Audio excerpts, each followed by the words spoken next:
Good afternoon, I'm Malcolm Jordan and this is your Midday News Fix for Tuesday, the 6th of May. The Prime Minister's hoping to get bipartisan support for banning under-16s from social media. MP Catherine Wedd's putting the members' bill proposal into Parliament's biscuit tin, the repository for such bills then randomly selected. It follows similar moves in Australia and puts more responsibility on platforms. Chris Luxon is standing by it not being a government bill. We've got a great piece of work here with the members' bill. It's a great platform for us to build upon, and we've done the work in the National Party caucus. Exporters are welcoming our deepening trade relationships. The first round of negotiations on an Indian comprehensive free trade agreement begins in India this week. Chris Luxon's also highlighted our agreements with Gulf economies and the United Arab Emirates.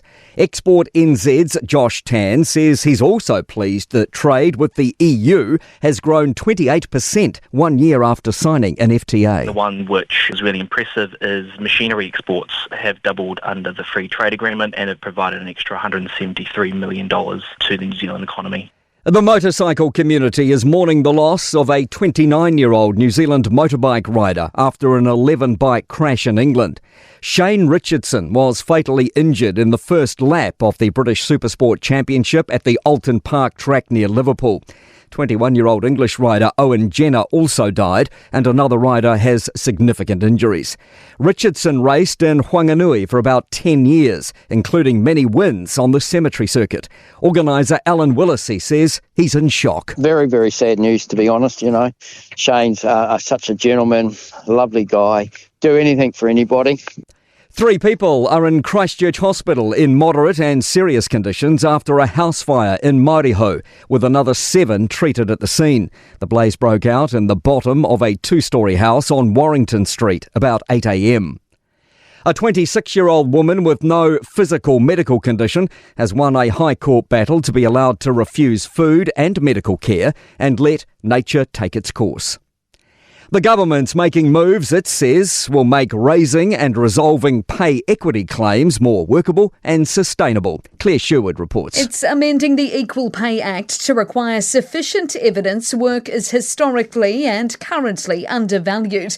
It'll now state work is predominantly performed by female employees if the workforce is at least 70% female instead of 60%. The changes will also require more clarity on work performed by men, different to a claimant's work, but with similar skills and responsibilities. Groups protesting the war in Gaza are gathering outside New York's Metropolitan Museum as the glitterati arrive for the Met Gala.